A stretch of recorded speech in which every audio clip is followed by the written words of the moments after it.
नमस्कार, जनसेतु के खास प्रोग्राम एनएनए यानी नेशनल न्यूज एनालिसिस में आपका स्वागत है। यहाँ हम बात करेंगे आज की तमाम खास खबरों की जो आज पूरा दिन सुर्खियों में रही हैं। तो चलिए शुरुआत करते हैं। सुप्रीम कोर्ट ने बुधवार को दिल्ली के जहांगीरपुरी इलाके में अतिक्रमण हटाने और अवैध निर्माण ढहाने की कार्रवाई पर रोक लगा दी है। शीर्ष अदालत ने दंगे के आरोपियों के खिलाफ कथित तौर पर लक्षित नगर निकायों की कार्रवाई को चुनौती देने वाली याचिका भी सुनवाई के लिए स्वीकार कर ली है। प्रधान न्यायाधीश एनवी रमना की अध्यक्षता वाली पीठ ने जहांगीरपुरी में यथास्थिति बनाए रखने के निर्देश दिए। पीठ ने कहा कि याचिका को उचित पीठ के समक्ष सूचीबद्ध किया जाएगा। सुप्रीम कोर्ट कल इस मामले पर सुनवाई करेगा। शीर्ष अदालत ने दिल्ली के मुख्य सचिव एमसीडी और जहांगीरपुरी के एसएचओ को लीगल नोटिस जारी किया है। वरिष्ठ अधिवक्ता दुष्यंत दुबे ने एनडीएमसी और पीडब्ल्यूडी सहित अन्य नगर निकायों के विशेष अतिक्रमण रोधी अभियान के खिलाफ दायर एक याचिका का जिक्र किया है। उन्होंने कहा कि निर्माण ढहाने के लिए पूरी तरह से अनधिकृत और असंवैधानिक आदेश दिया गया है। दवे ने आरोप लगाया कि निर्माण ढहाने की कार्रवाई बुधवार दोपहर 2 बजे शुरू होनी थी, लेकिन यह सुबह 9 बजे ही प्रारंभ कर दी गई और कथित उल्लंघनकर्ताओं को इस बाबत कोई अनिवार्य नोटिस भी नहीं दिया गया, जबकि 15 दिन का नोटिस जरूरी होता है। इस बीच एनडीएमसी के मेयर ने कहा कि सुप्रीम कोर्ट के आदेश के बाद अतिक्रमण हटाने की कार्रवाई रोक दी गई है। इससे पहले भाजपा शासित उत्तरी दिल्ली नगर निगम ने जहांगीरपुरी में अतिक्रमण रोधी अभियान शुरू किया था। एनडीएमसी ने उत्तर पश्चिमी पुलिस उपायुक्त को लिखे पत्र में कहा था कि एक विशेष संयुक्त अतिक्रमण रोधी कार्यक्रम जहांगीरपुरी में निर्धारित है। एनडीएमसी सिविल लाइंस जोन के सहायक आयुक्त ने डीसीपी को लिखे पत्र में कहा, आज से 20 अप्रैल या 21 अप्रैल को सुबह लगभग 9:30 बजे से अतिक्रमण हटाने की कार्रवाई के दौरान कानून व्यवस्था बनाए रखने के लिए महिला पुलिस, बाहरी बल सहित कम से कम 400 पुलिसकर्मियों को उपलब्ध कराने का अनुरोध किया जाता है। जहांगीरपुरी में अतिक्रमण विरोधी अभियान पर नॉर्थ एमसीडी के मेयर राजा इकबाल सिंह ने कहा कि हमारा रूटीन का काम है कि जहां अवैध निर्माण और सरकारी जमीन पर अतिक्रमण हो वह जगह हम खाली करवाते हैं। आज भी हम वही काम करने वाले हैं। हमारा यही संदेश है कि लोग सार्वजनिक जमीन को फ्री छोड़ दें। और बता दें, दिल्ली के जहांगीरपुरी में बीते शनिवार को हनुमान जयंती पर शोभा यात्रा के दौरान 2 समुदायों के बीच झड़प हुई थी, जिसमें 8 पुलिसकर्मी और एक स्थानीय निवासी घायल हुए थे। पुलिस के अनुसार झड़पों के दौरान पथराव और आगजनी की और आपको बता दें कुछ वाहनों को भी आग के हवाले कर दिया गया था। दिल्ली डिजास्टर मैनेजमेंट अथॉरिटी ने आज 20 अप्रैल को दिल्ली के कोरोना संक्रमण का जायजा लिया और उन पर विचार के बाद जरूरी दिशा निर्देश जारी किए हैं। डीडीएमए ने कहा कि मुख्यमंत्री केजरीवाल स्थिति पर बारीकी से नजर रखे हुए हैं, जबकि स्कूलों के लिए जरूरी एसओपी उप मुख्यमंत्री मनीष सिसोदिया पहले ही जारी कर चुके हैं। स्कूलों में बढ़ रहे कोरोना केसेस के बावजूद अभी स्कूलों को बंद करने का कोई फैसला नहीं लिया गया है। डिप्टी सीएम सिसोदिया ने कहा कि किसी भी स्कूल में कोरोना संक्रमण का मामला मिलने पर केवल उस विंग को बंद किया जाए और पूरे स्कूल को बंद नहीं किया जाना चाहिए। अभी मामले बेहद कम है और चिंता की कोई बात नहीं है। दिल्ली में कोरोना केसेस भले बढ़े हैं मगर हॉस्पिटलाइजेशन अभी नहीं बढ़ा है। सभी आपको बता दें, स्कूल निर्धारित कोरोना प्रोटोकॉल के साथ जारी रहेंगे और बैठक में कहा गया है कि स्कूलों के लिए जरूरी एसओपी एक्सपर्ट्स की मदद से तैयार की जाएगी। और इसके अलावा भी कई अहम फैसले डीडीएमए की बैठक में किए गए हैं। संभव है कि मास्क न पहनने पर 500 रुपये के चालान का नियम वापस लिया जा सकता है। इसके साथ ही टेस्टिंग तेज करने और वैक्सीनेशन की रफ्तार बढ़ाने की भी बात की गई है।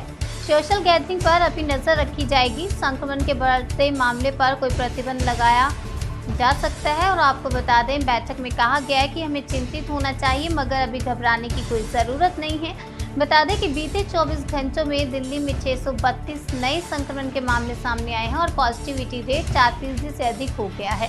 बीते सप्ताह स्कूलों में मिले कोरोना केसेस के चलते कयास लगाए जा रहे थे कि सरकार स्कूल बंद करने का निर्देश दे सकती है, मगर फिलहाल स्कूलों को ऑफलाइन क्लासेस जारी रखने की अनुमति रहेगी।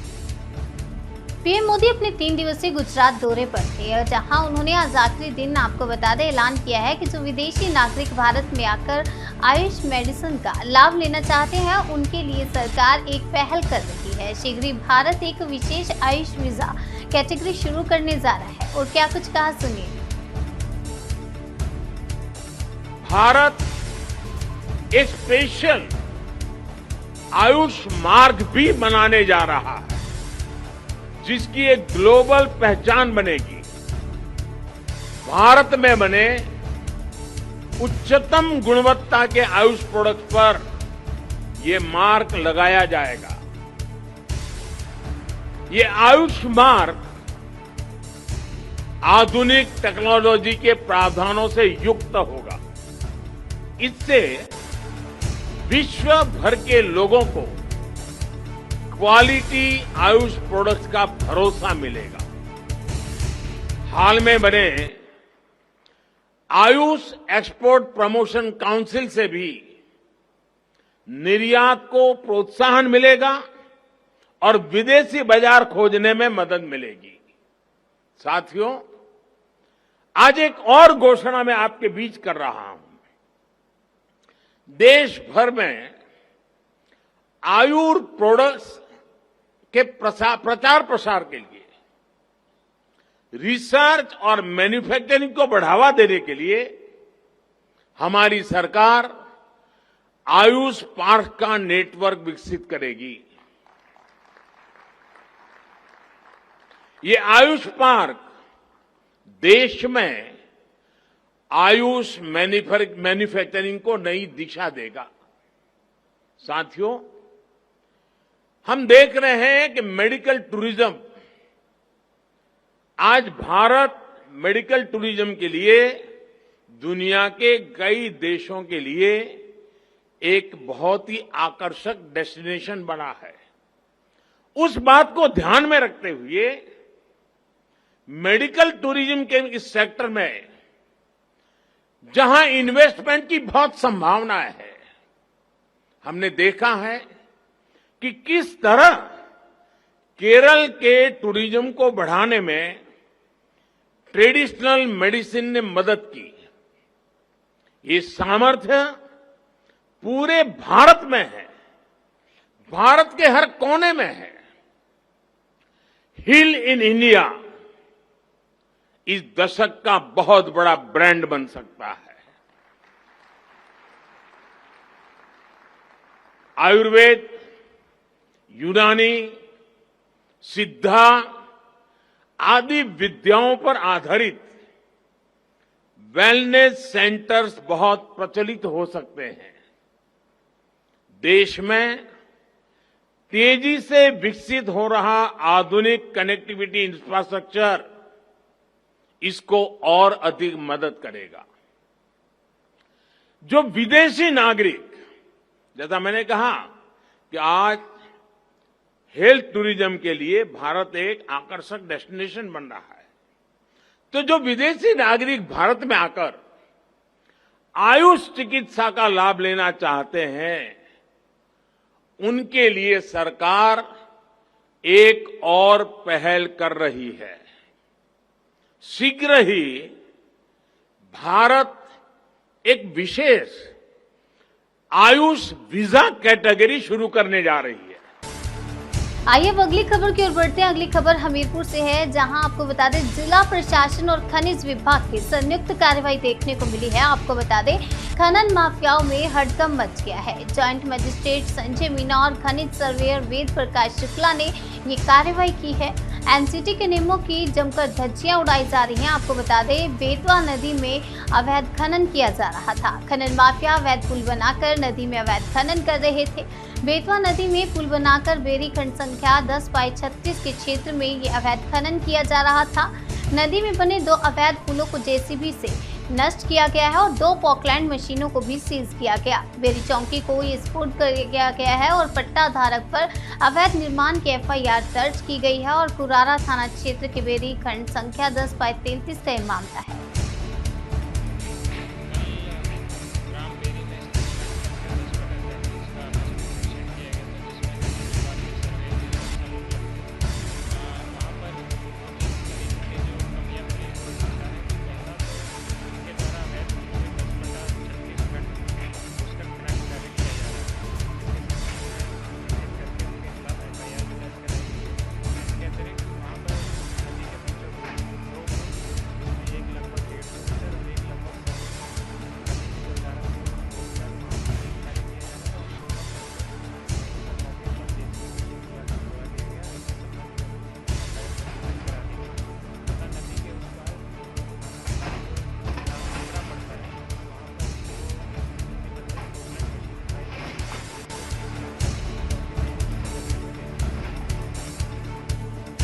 उत्तर प्रदेश के जनपद संभल के जिलाधिकारी मनीष बंसल ने संभल के बहजोई सीएचसी व जिला अस्पताल का औचक निरीक्षण किया, जिसमें जिला अस्पताल में कुछ कमियां पाई गई, जिनको सुधारने के आदेश दिए और सब ठीक रहा। साथ ही मरीजों की सुविधाओं को देखते हुए मरीजों के स्वास्थ्य को लेकर जो उनकी सुविधाएं हैं उनको मुहैया कराने की हिदायत दी गई है और बहजोई सीएचसी में अनुपस्थित कर्मचारियों के 1 दिन का वेतन काटने के निर्देश दिए। संभल जिलाधिकारी मनीष बंसल चार्ज लेने के बाद अभी तक एक्टिव नजर आ रहे हैं। इस क्रम में चिकित्सा व्यवस्था को लेकर काफी सतर्कता बरत रहे हैं। सीएचसी बहजोई जिला अस्पताल और कोविड वैक्सीनेशन सेंटर का औचक निरीक्षण किया।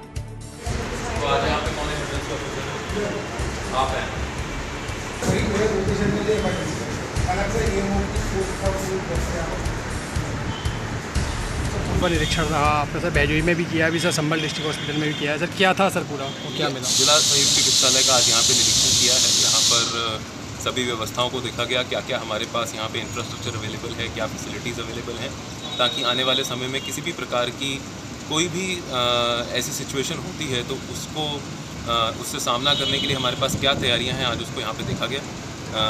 जिला चिकित्सालय में यहाँ पर सब चीज़ें ठीक पाई गई, साफ़ सफाई अच्छी है, सारा इंफ्रास्ट्रक्चर अवेलेबल है और जैसा बताया गया कि कायाकल्प योजना में भी इस अस्पताल को पुरस्कारित किया जा चुका है।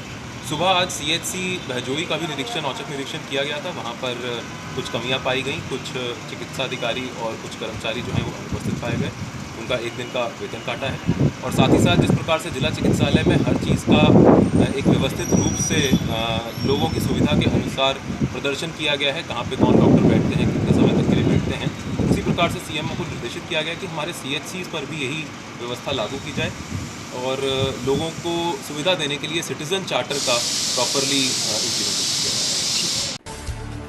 दिल्ली की जहांगीरपुरी हिंसा के बाद अब अतिक्रमण विरोधी अभियान चलाया गया। हालांकि सुप्रीम कोर्ट ने फिलहाल इस अभियान पर रोक लगा दी और सुप्रीम कोर्ट का आदेश लेकर माकपा नेता वृंदा जहांगीरपुरी में बुलडोजर को रुकवाने पहुंची। उन्होंने कहा कि सुप्रीम कोर्ट ने सुबह लगभग 10:45 पर अतिक्रमण विरोधी अभियान पर यथास्थिति बनाए रखने का आदेश दिया था। जो बुलडोजर यहां कानून की धज्जियां उड़ा रहा है और सुप्रीम कोर्ट के आदेश की धज्जियां उड़ा रहा है, मैं उसे वहां रोकने आई हूं। और क्या कुछ बोली, जरा सुनिए। आप लोग सद्भाव बनाए रखें, आप लोग शांति से रहे। बुलडोजर यहाँ रुक चुका है और अगले सुप्रीम कोर्ट की ऑर्डर्स की वो इंतजार करे। इसलिए जहांगीरपुरी के निवासियों से मेरा यही अपील है, सब शांति बनाए रखें, सद्भाव बनाए रखें। बुलडोजर रुक गया है और सुप्रीम कोर्ट के आदेश के मुताबिक मुझे बस यही कहना था। Supreme Court orders has said, Supreme Court has said that status quo should be maintained, ma'am. This is violation of order. I have come here. Please आराम से। मैं यहाँ इसलिए आई हूँ, सुप्रीम कोर्ट ने 10:45 पर एक स्टेटस क्वो का ऑर्डर दिया है। हमारे सीनियर वकील सुरेंद्र नाथ जी, कपिल सिब्बल जी और दुष्यंत दवे जी वो सुप्रीम कोर्ट में मेंशन किए। अभी सुप्रीम कोर्ट का ऑर्डर है मेरे पास। हमारे सीनियर वकील जो खुद गए हैं वहां सुप्रीम कोर्ट के सामने, उनका इंस्ट्रक्शंस है मेरे पास। मैं ऑफिसर से मिलकर सुप्रीम कोर्ट की ऑर्डर की इम्प्लीमेंटेशन के लिए यहाँ आई हूँ और बुलडोजर जो कानून का धज्जिया उड़ा रहा है, सुप्रीम कोर्ट की ऑर्डर का धज्जिया उड़ा रहा है, उसको रुकवाने के लिए मैं आई हूँ। मुझे